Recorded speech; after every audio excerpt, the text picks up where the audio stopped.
episode of Sexy Marriage Radio alongside my wife, Pam. Always good to be here. Today, we're jumping into some emails that came into feedback at sexymarriageradio.com that have been in the queue for a little while. So our apologies for it taking a while to get to answer these questions that have come in. But one of the things we love is the nation helps chart the course of where we go a lot of times, because they are valuable in the sense that it's a collaborative relationship we're trying to create. And we want to go where will help you the most. And so today we've got two emails, both from wives that are coming in with, we could frame it with the idea of there's a lot of loss that's happened and struggle that comes from that side of life. Because one is a widow, and she's a young widow that lost her husband, but she's in a new relationship. And so now how does she reconcile her mind with what they had and had created and what that relationship was like? And then you jump into a new one, and now you're back sort of at the beginning relationship. Sort of a different beginning. Yeah. And so there's new, but yes, they're still trying to honor the old. And then in the extended content today, which is deeper, longer, and there's no ads, you can subscribe at smr.fm/academy, is a wife that's emailed in that they are dealing with infertility.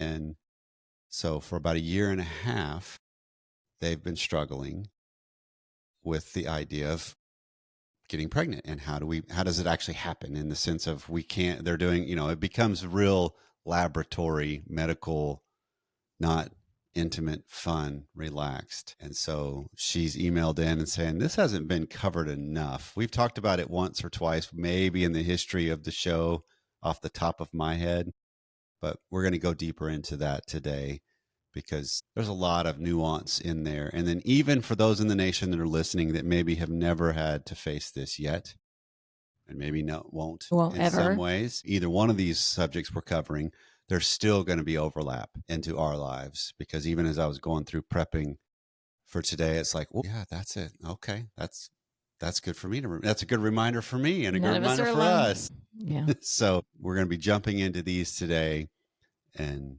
we want to know how they land, and we want to know where we can go for you. So 214-702-9565 is our voicemail line, or feedback at sexymarriageradio.com. So those two episode segments are coming up right after this.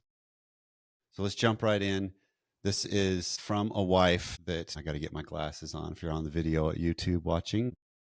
Yes, I have readers. They're all over our house. It's a great strategy. Buy a bunch of them, and just they're everywhere you need them when you're ready to need to reread until your things. wife picks them up and carries them off, which does happen in my house. I'm sure it doesn't happen in other houses. I'm sure. So hey, this is from a wife. Hey there, I listened to the show back when I was married, found it very useful, and I put a lot of your ideas into practice with positive results. My husband and I had a great partnership in a marriage, even though we had a lot to work through, but we worked through it. I thought it was perfect, and it was a really wonderful relationship, but sadly at 29 years old, he passed away. We had been married 9.5 years, and we had a 19-month-old son, and I was 7 months pregnant with a daughter. What advice do you have for young widows?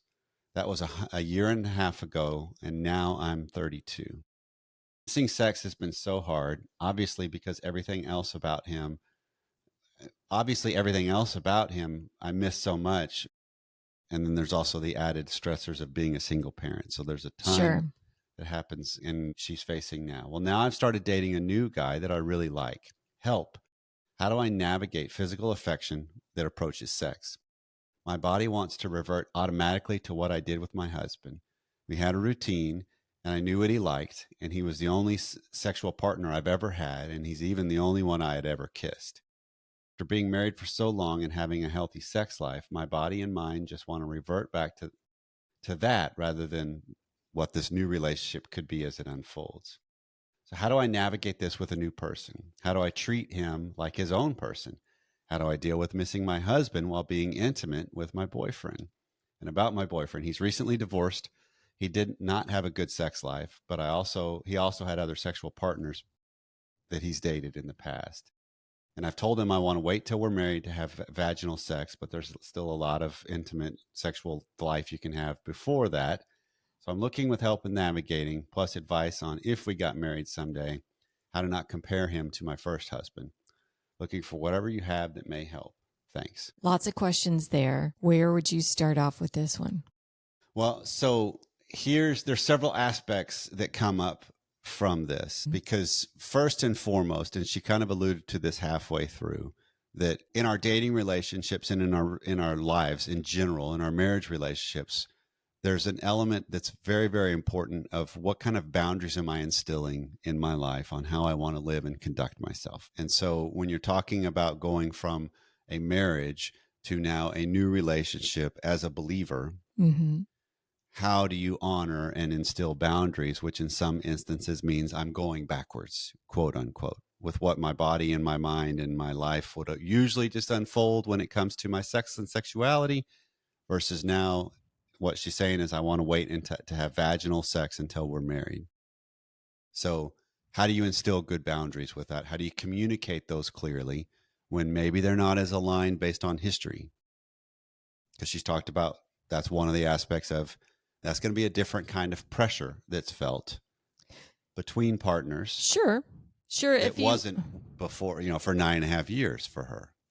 Sure. I mean, how do you communicate it? Well, if you're looking at a relationship that maybe goes long term, I mean, set the stage right now for what it is that you're talking about and how open that communication will be, right? So no passive, maybe this, maybe that. I'll just wait till we're in the heat of the moment, because we all know that that's not a good time to then instill boundaries. Yeah, this is getting ahead of it and being proactive to see what kind of potential spouse partner do I have on how they help align with the way I want to live, versus we don't completely align with the values or characters that we have at the current moment. And it doesn't mean they won't evolve and enforce, because our relationships do. Our relationships spiritually do.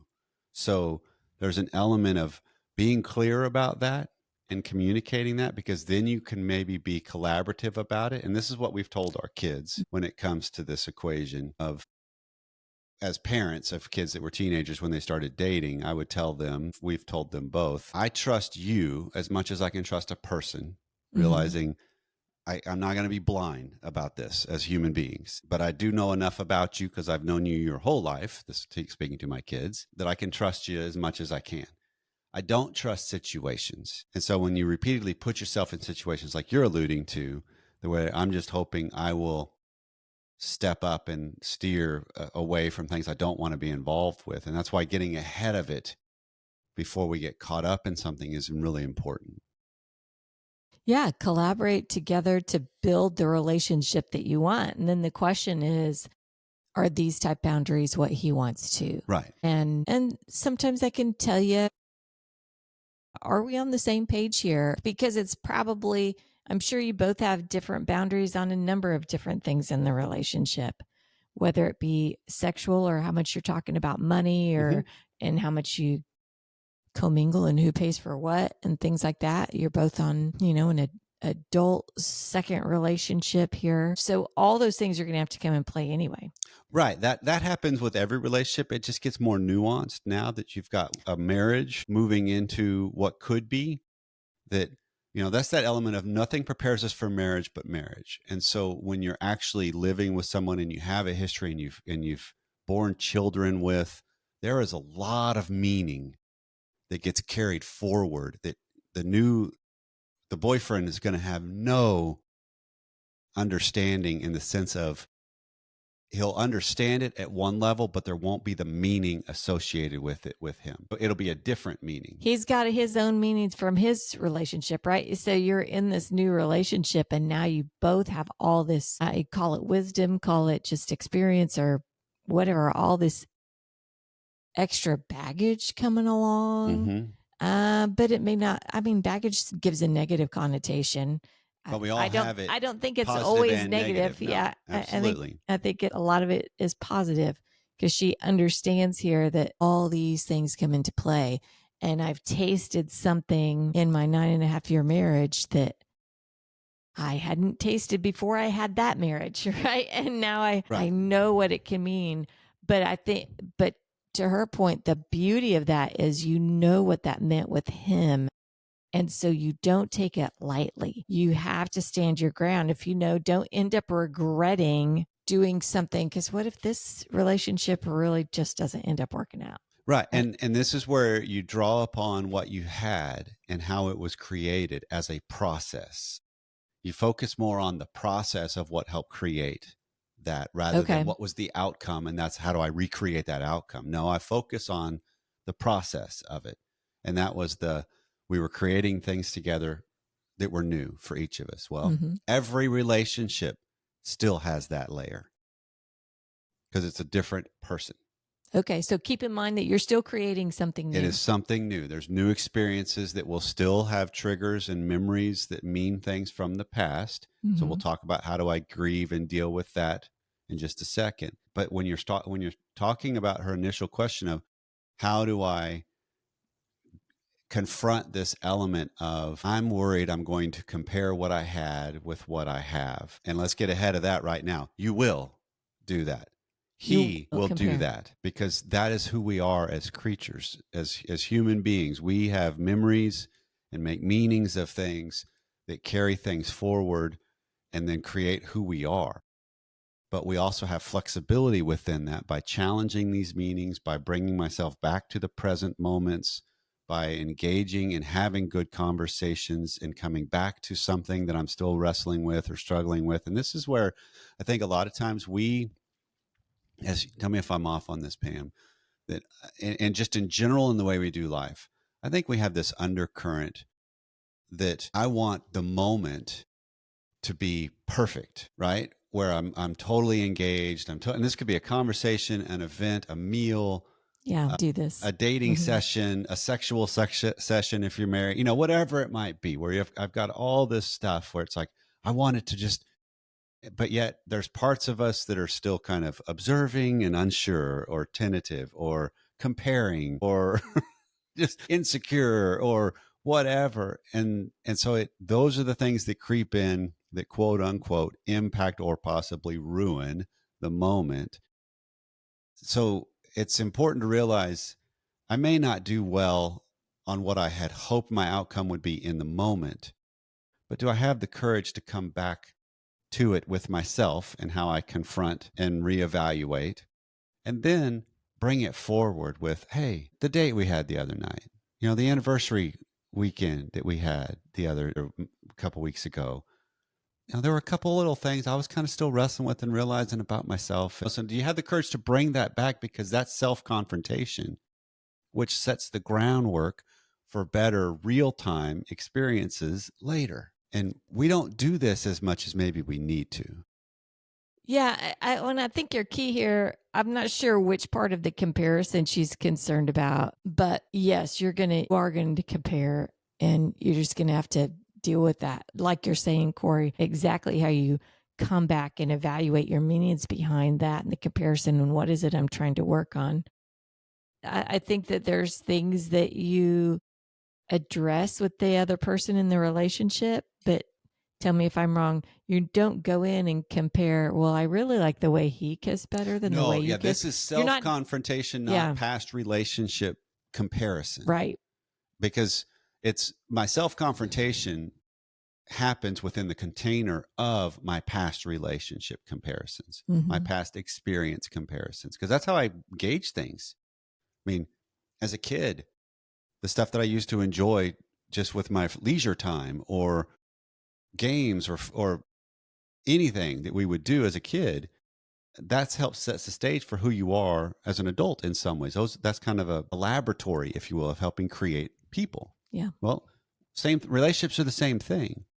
That this friendship, man, it was so easy. Well, yeah, because there was something different. And then this other relationship as a friendship we had, that was a little different, but you also had a different focus. And so all of those are fundamental and foundational for our evolving and creating of self. Marriage creates a different container that when I move it forward into a different relationship, it's going to seep in. And so for her, if as this relationship with this new guy evolves and continues, there's some of the best things you can do is don't hide some of the issues that are coming up with you as far as grief goes. Of, yeah, this is very familiar. and I'm really having trouble. But what I really want it, because what makes a difference is it's not that I need to allow what was all the room to breathe and grow and be instead I need to get better at allowing what was as a foundation for what I want and can create now too, that they both can exist in the sense of I can bring forward that, you know, new boyfriend might pick up because you go to a restaurant and it has a meaning and he didn't know it, right? But there was a history with her and her husband that were Mm-hmm. there. And this was one of those, we have some of these. These are our go-tos, or we had a great conversation that took place at one of these restaurants. And so this kind of been marked as that's a moment for us. So the boyfriend could be, are you okay? What's going on? That's when you bring it forward in the sense of, yeah, this just has some familiar meanings that brought up some grief that I wasn't kind of prepared for at this moment. Because anybody that is dealing that's dating, this is just what I've seen professionally. If you're in a dating relationship with somebody that is a widow or widower, that has a history with somebody, or even divorced, and so there's a history with a prior relationship, if there's not room for both what they're going through from that relationship and the grieving and the loss and the evolving from that, and we got problems. Because sometimes we get too possessive as, how can you still have that? How can that grief still be there? How can, blah, blah, all these different things, because it's seen as a threat by the new relationship. It's like, no, This is part of what made you who you are exactly. today. It doesn't just go away. Exactly. And it's important and it matters. And there's also walking around reminders of it because they have two children Right. from the prior relationship. And Yes. so she's going to have that as a factor that is unavoidable. And so a new boyfriend has to wrestle with that of, how do I handle that there's kids that I need to have room to not see if she's taking time to deal with them. And that means it diminishes a little bit of time from me. Do I overreact to that? How come why don't you come spend time with me? All these different things. And it's like, hold on a second. We're talking about adult relationships here where there could be simultaneous truths that are existing, that I care about you, but I also care about my kids. I also care about honoring my past. I also care about my late husband. I also care about what we could have in the future going together. So all of these can be true and are, and how do you give them room? Because I look at it as, anytime you can see that these things come up and she is honest about what just happened, that allows us to basically deal with what's going on then and then pivot to what's better. Absolutely. I Right. mean, yeah, and it's going to tell you about where the current relationship can go. What's the potential based off of reactions Mm-hmm. to what you're saying you're struggling with, or your boundaries you want to set, or whatever maybe. It's going to tell you whether this is going to be something I want to be in long term or not. Mm-hmm. Because if it's not received in a collaborative way, here's your sign. Right. It's that comedian, Absolutely. here's your And sign. and let's end it with that, because the idea of a collaborative relationship is probably one of the foundational ways to look at this, because there will be times where she, because of what her past is, may drop her collaboration with this new relationship because she's just wrestling with something Sure. from the back, from what has happened. And then she's also got this element of, how do I deal with what my body wants to revert to? This is where the boundaries come into play of, how do I take it slow? How do I engage in a new process? How do I be exploratory as I deem fit with the value and the character and the spiritual relationship with Christ I want to have? And I see, does he collaborate with me on this or not? But then there's also an element of the triggers, the memories, the grief, the different things that will come up. How do I be honest with that relationship that I had versus where I am as a person now? And if the boyfriend drops the collaboration for a moment because he's just not as confident in that moment, because there's times, think about it, where I can handle your baggage. And then there's other times where I don't react well to your baggage. And Sure. so all that happens when a collaboration is dropped is one side dropped it. I don't have to think the whole thing's going to crumble. My job then is to hold my side of the alliance better and see, does my boyfriend pick it back up and come back and say, I'm sorry, that one struck me. I wasn't prepared for that either, because he has his own journey he's going through with his past as well as alongside her past. Mm-hmm. And so it gets so nuanced and complicated, but doesn't have to be that way. The more I can continue to focus on myself and see it as, if I drop my side of the relationship for a moment, my job is to pick that side back up, not make sure my partner is constantly, how could you overreact? You don't even know what I'm going through and all. Yeah, he doesn't know what you're going through. You don't know what he's going through. Give some space. And then confront yourself, bring it forward, reconnect, realign, and you see where you are. That's every relationship in a nutshell. It just gets magnified and intensified with what she's brought up and what she's experiencing. So thank you for the courage to share your story on the show today, and let us know how it goes.